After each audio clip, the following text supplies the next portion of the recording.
Hello, I am Maxim from the podcast Because of Eurovision. I'm standing here with Zoe. Do I pronounce that right? Perfectly. If you could describe yourself for someone who doesn't know you and you have 1 minute, go ahead. Professionally or as a human being? However you like. Well, I am a singer, songwriter, and an actress, and I started very early on with music, and I had the absolute luck to be a part of Eurovision Song Contest 2016, representing Austria with a French song, which was kind of new back then. And I had an absolute blast getting to know the Eurovision community, and I'm forever grateful to be a part of it. And so I'm very looking forward to this year's Eurovision because it's in my hometown, Vienna.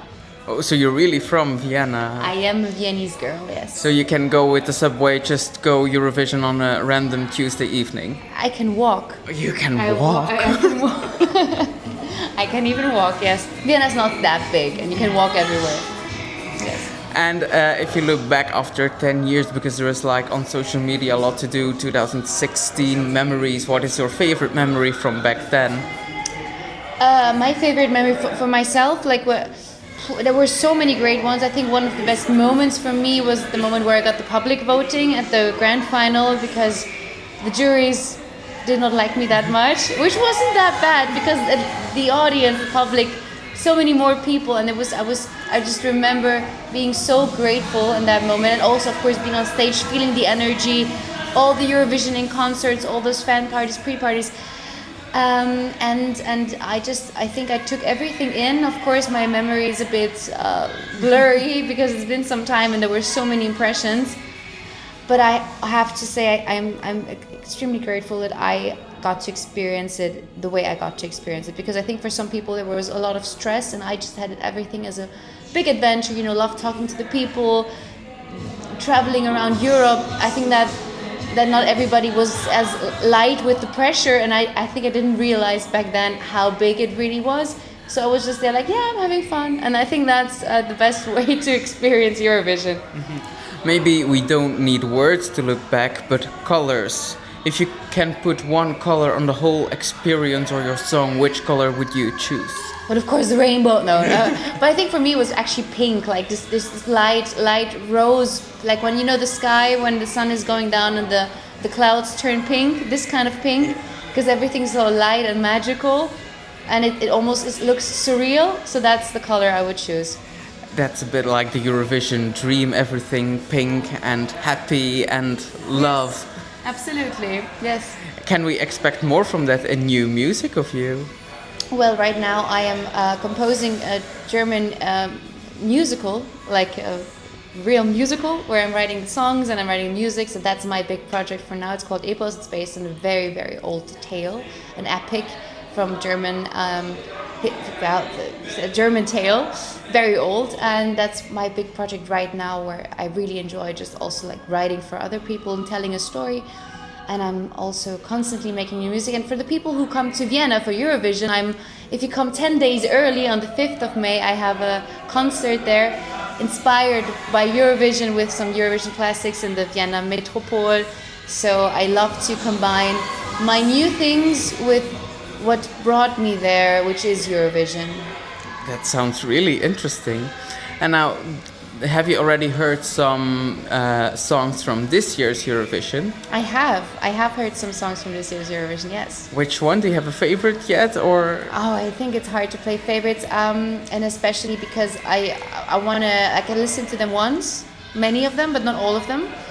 And I just really, I think you can never really tell until the moment you see it in TV, because that's the moment where you feel, oh, it's touching me, it's through the screen, so I think that's gonna get far.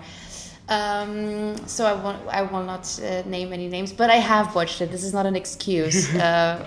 Yes.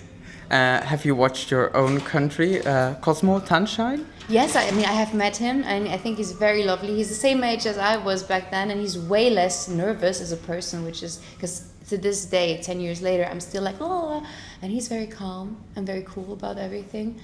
So very mature, which is great, because I think you have to withstand. You're under a lot of pressure, especially if you're representing the host country, because we know how the voting works sometimes for the host. I think that's really unfair, by the way. So people should not be like last year's fiasco in my eyes for my names. How you call it? Name sister Zoe. I was like, this is not fair. So I think it's interesting because Vienna really Austria chooses so like they don't have a concept and it is every year something similar. It's always a surprise, and I think that's great because it shows how diverse the music scene is in the whole world. But we show it at Eurovision every year, so I like that. We will just dance on Tanschein. Please don't make me do the dance because I cannot. Okay. No, because everybody in Austria knows it, and I saw it so many times. But I'm such a bad dancer. That's why I didn't dance during my song back then. I only did this and this because that was the maximum of choreography that people were able to teach me. So I watched Tanschein multiple times. I just know this one. So Okay. Do you have like a message for our viewers and listeners of the podcast? Well, first of all, do I look into the camera or not? I mean, like, I just being like this, you as a fan, like fan base of Eurovision, as people who enjoyed this experience each and every year, make Eurovision, and that's why I think every artist from the years ago to in the future will always be grateful.